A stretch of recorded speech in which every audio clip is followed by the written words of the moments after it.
Dia 8/12/2024. Essa data te lembra alguma coisa? Não, foi a última rodada do Campeonato Brasileiro em 2024. Eu tô parando para pensar aqui nesse dia, né? Última rodada, o Vasco tranquilão. Eu tava até na casa do meu sogro, tomando um banho de piscina, tomando uma, relaxadão, naquela paz interior, sabe? Eu pensava comigo, poxa, não é isso que eu quero pro Vasco, cara. Não é isso que eu quero pra mim, mas tá maravilhoso isso. A gente tá acostumado com Batalha de Itu, 2023, batalha contra o RB Bragantino, viver isso aqui, eu tô no paraíso. Pelo jeito esse ano não vai ser assim. Não vai ser assim porque a gente sabe que é difícil, pelo elenco, né? E bato nessa tecla, não acho o time titular do Vasco tão ruim assim, eu acho mal montado, mal pensado, mal planejado no sentido de tesão, de força, de velocidade, porque tem até bons jogadores, mas o conjunto desses jogadores, a coisa não casa. A coisa não casa. Eu vou até aqui conversar com você sobre uma fala na última coletiva do treinador do Cruzeiro, para te provar o que a gente comenta aqui. Não é perseguição, não é raiva, não é ódio, tem um estudo nisso aí, cara. Tem um jogo sem bola, não é só com bola. E o nosso treinador, ele é arrogante. Ele é desequilibrado, ele é Lloyd Augusto, ele é maluco. Quem viu a coletiva ontem, viu que o cara está normalizando tudo, pô. Eu fiquei assustado com a coletiva de ontem dele. Na verdade, todo o vascaíno, inclusive o Pedrinho.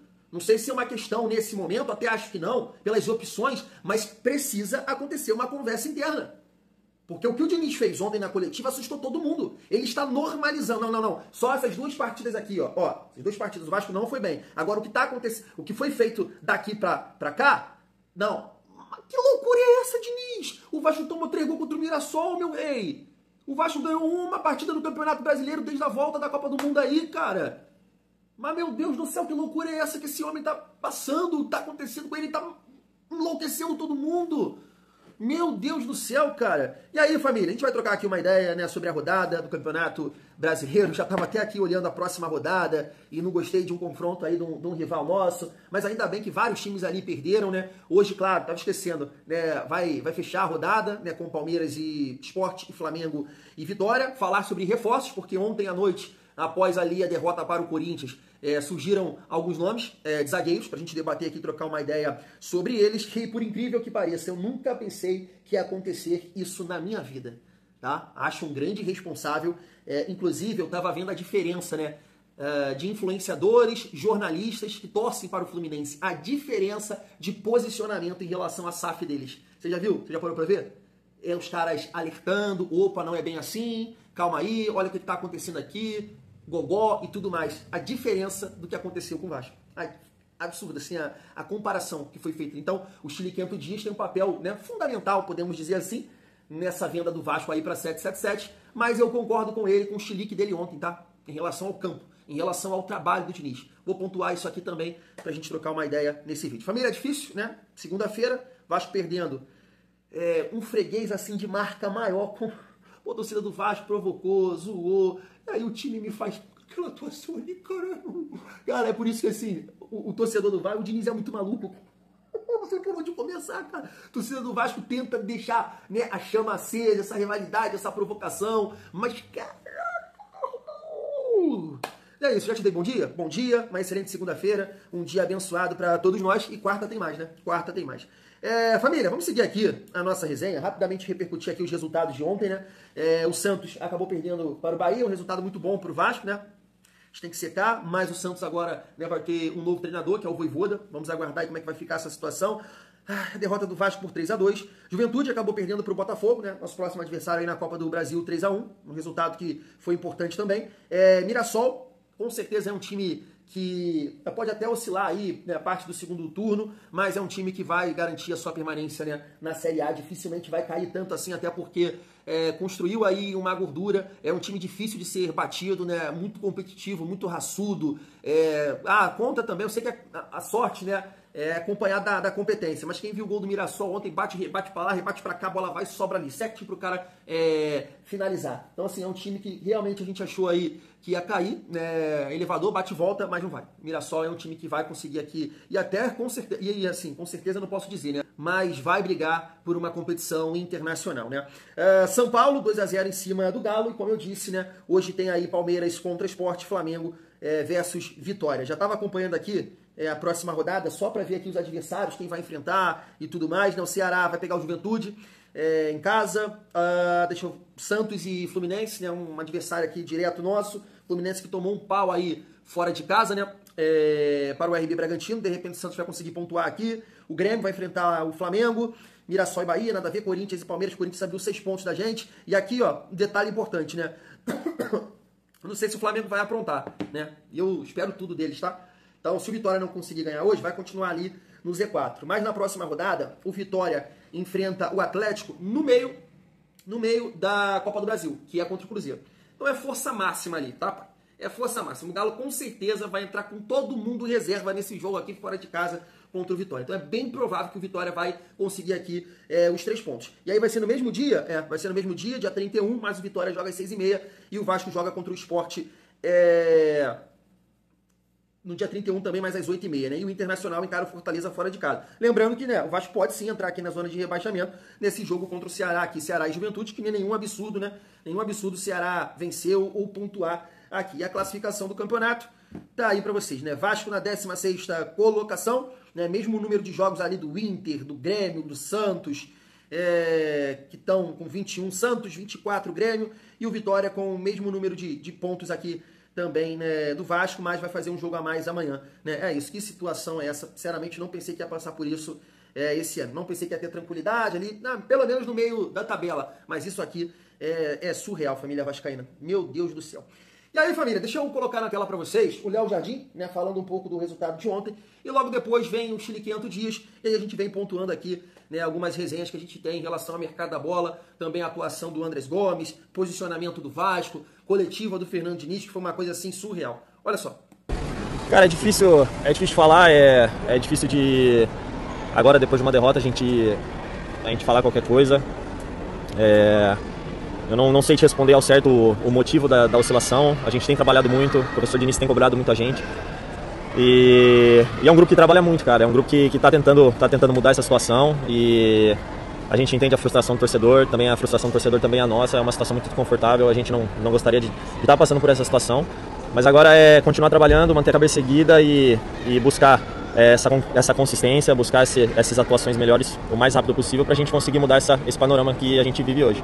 Cara, muito difícil, a gente entrou pro campo, claro que com o objetivo de conseguir a vitória, mas como você falou, a gente não conseguiu fazer um bom jogo hoje, a gente se preparou bem para o jogo, mas infelizmente as coisas não aconteceram da forma como a gente esperava. O primeiro tempo acho que foi muito abaixo, o segundo tempo a gente conseguiu equilibrar um pouco a partida, mas infelizmente acabamos tomando os gols ali e acabamos perdendo a partida de hoje. Muito difícil, a gente tem oscilado bastante e é o que tem custado mais caro pra gente, essa inconsistência, principalmente nas atuações. A gente sabe que o Campeonato Brasileiro é um campeonato muito difícil, muito duro e pra gente sair dessa situação a gente sabe que a gente precisa buscar manter um nível de consistência maior pra conseguir os resultados positivos e sair dessa situação. O Corinthians ganhou hoje do Vasco na disposição, na vontade, na aplicação tática. O Corinthians com 4 volantes, sem Depay, sem Yuri Alberto, sem Carrijo, sem o diabo que o carregue. Deu um chocolate no Vasco. Chocolate. Tomamos um chocolate hoje em São Januário. A atuação do Vasco foi patética, ridícula, descompromissada. Times que não marcam, times que não competem, perdem pro Vasco. Agora um time que tem fome, time que marca, um time que luta, bota o Vasco no bolso. Quer ganhar do Vasco? Corre. Marca, pressiona a saída de bola. Encaixota o time do Vasco. Vai ficar com 848 passes.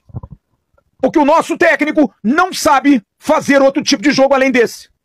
E o que é pior, está sendo extremamente incompetente. Em qualquer circunstância normal de temperatura e pressão, ele tinha que ser demitido. Time bundão no primeiro tempo. Marcando com o olho. Seu Puma Rodrigues, uma vergonha. Ainda bem que vai acabar o contrato desse Uruguai sem sangue. Jogador sem nenhum comprometimento em campo, marca ninguém, não corta espaço de ninguém, não chega uma vez à linha de fundo.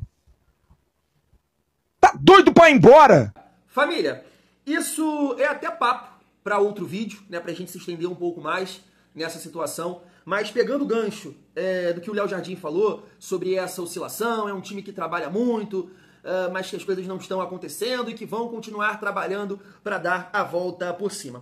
E a gente tem aqui a atuação do Andrés Gomes, claro, por pouco tempo, mas já mostrou alguma coisa, né? Já mostrou alguma coisa. E ele é uma esperança, tá? Que eu tenho para mudar alguma coisa nesse ataque do Vasco. Um ataque que sim, né? A gente botou, pelo menos eu, né? Uma expectativa com o Rayan muito bem, o Nuno, Coutinho, Verratti e tudo mais, né? Ontem a gente tentou esse ataque de mais mobilidade que não funcionou, mas entendo que essa fragilidade defensiva do Vasco tem a ver com a nossa frente também. A gente viu ali o desequilíbrio, o chilique que o Diniz deu, totalmente errado na minha modesta opinião, né? Não se faz aquilo. Eu acho que se fosse um jogador mais velho, mais cascudo, ia ter um debate ali que não ia ficar legal, não ia ficar um clima legal. Falando em clima, né, a gente viu ali algumas postagens, não sei se vocês acompanharam, né, do Verratti, né, destacando os números dele, provavelmente ele não gostou de ficar no banco, então vai criando um clima internamente que o Vasco não precisa.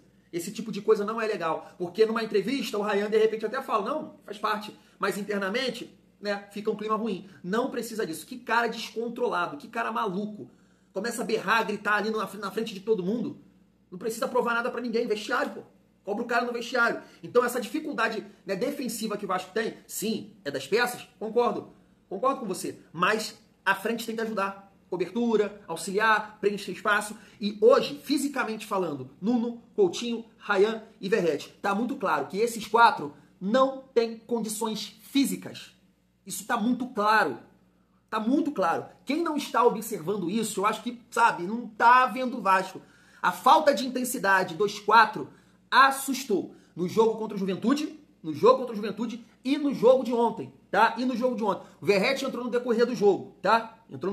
Mas a gente sabe que é um cara que já tá com quase 37, que não tem essa intensidade. Então eu venho falando isso aqui há algum tempo e bato nessa tecla. É um ou outro. Coutinho e Verratti não podem jogar juntos. E o Diniz vai ter que buscar esse equilíbrio também com Nuno e Rayan. Eu não sei se o Matheus França vai estar bem fisicamente, pode fazer a ponta, mas o Vasco vai ter que ter um jogador, por exemplo, para fazer o que o Peck fazia, né, em 2023. Não sei se vai ser o Andrés Gomes, mas é o que chega mais perto, para ajudar nesse ir e vir. Porque Nuno e Rayan, quando eles jogam pelas pontas, esquece.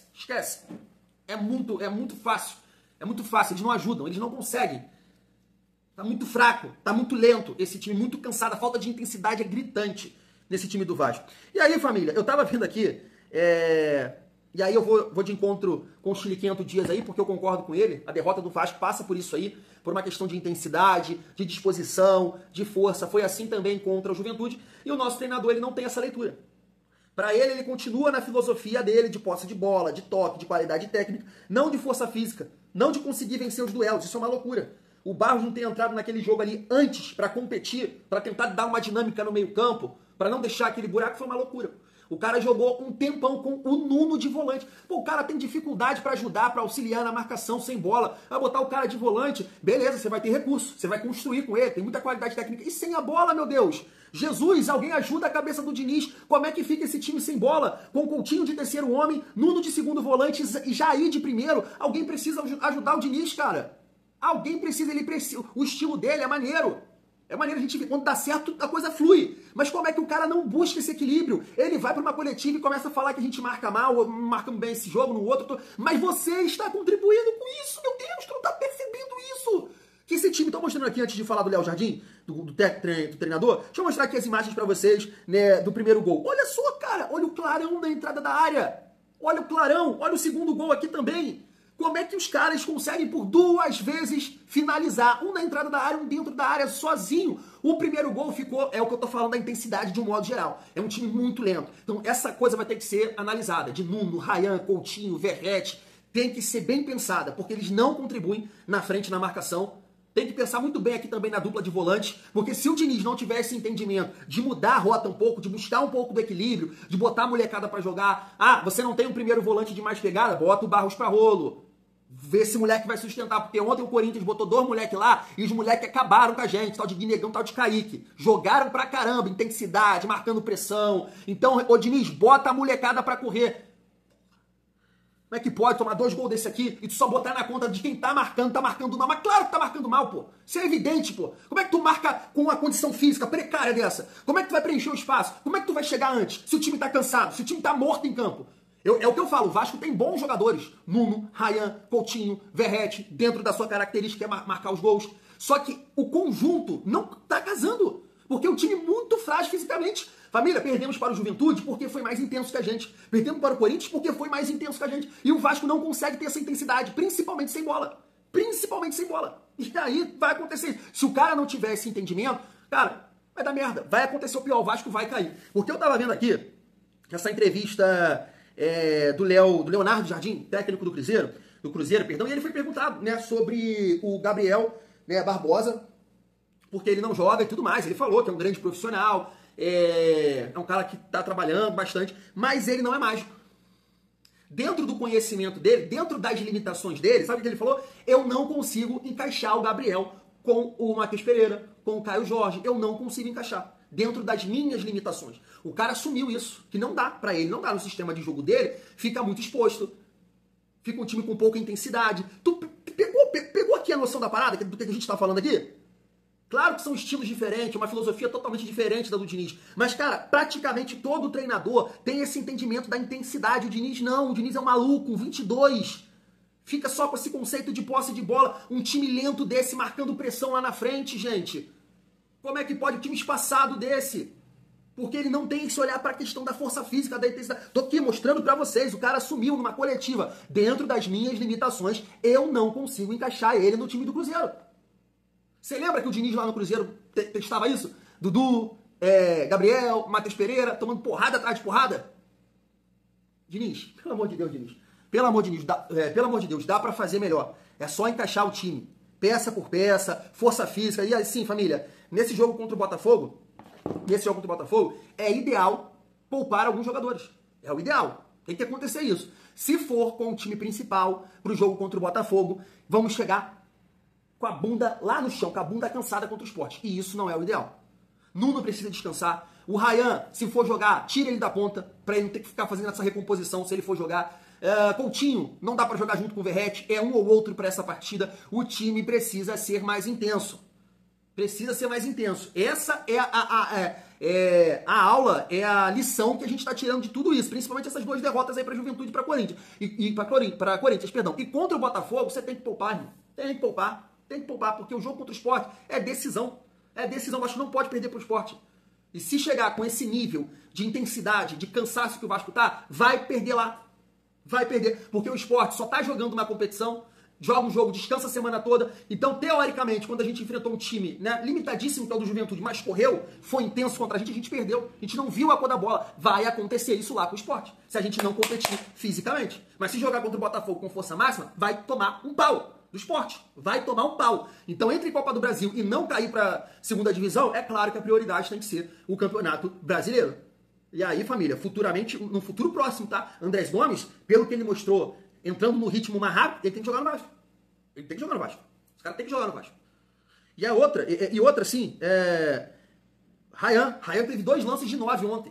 2 lances de 9. O gol de 9 dentro da área, porrando, né, batendo forte. E aquela defesaça do Hugo Souza lá também, né, quase pelo centro do campo. Então pode jogar ele ali também. Aí leva lá o Andrés Gomes pro lado direito. Tem que tentar deixar esse time mais intenso. Eu, nesse jogo contra o Botafogo, vi a parte física dele aí, do Ryan também. Andrés Gomes por aqui, Ryan no centro e David pelo lado esquerdo. São os jogadores mais físicos do Vasco nesse momento. Para competir com o Botafogo, seria assim o meu time. E aí dá um jeito aí nesse meio campo horroroso do Vasco aí, mole, bunda cansada, pelo amor de Deus, família. E aí, rapidamente, pra gente falar aqui sobre reforços, vamos lá, ó. Primeiro sobre o Matheus França. O Vasco chegou a um acordo com o Matheus França e o Crystal Palace na última sexta-feira. O clube já enviou toda a documentação ao time inglês e aguarda o retorno para que o meia atacante assine contrato de empréstimo de 1 ano e viaje ao Brasil. Negociação está bem encaminhada, mas ainda não foi totalmente concluída. Resta apenas esse trâmite burocrático. Tá aí, família. Em relação a zagueiros, né? Recentemente o Pedrosa falou sobre isso, que o Vasco, né, estava negociando com 3 zagueiros e apareceu aqui os nomes, né? Do Joaquim, né? Zagueiro que jogou no Santos em 2023. O Vasco, me parece, estava progredindo, né? Tá aqui na matéria, progredindo para contratar o Joaquim, mas aconteceu uma infelicidade aí com ele, né? Ele teve uma concussão no jogo, tá aqui ontem, né? No caso, sábado, né? Essa matéria foi de ontem, e aí a negociação travou. Mas eu estava vendo também uma apuração do canal Na Torcida Vascaínos, que é uma situação também de valores, né? Porque o América do México pagou um bom valor aí para comprar ele do Santos e está pedindo um pouco mais ainda, né? Para lucrar em cima do investimento. Então o Vasco está tendo um pouco de dificuldade nesse sentido. É uma negociação complicada. E por esse motivo, né, tá mirando aqui o Nathan Silva, né? Zagueiro que jogou no Galo, no Curitiba, que é irmão do Erling, né?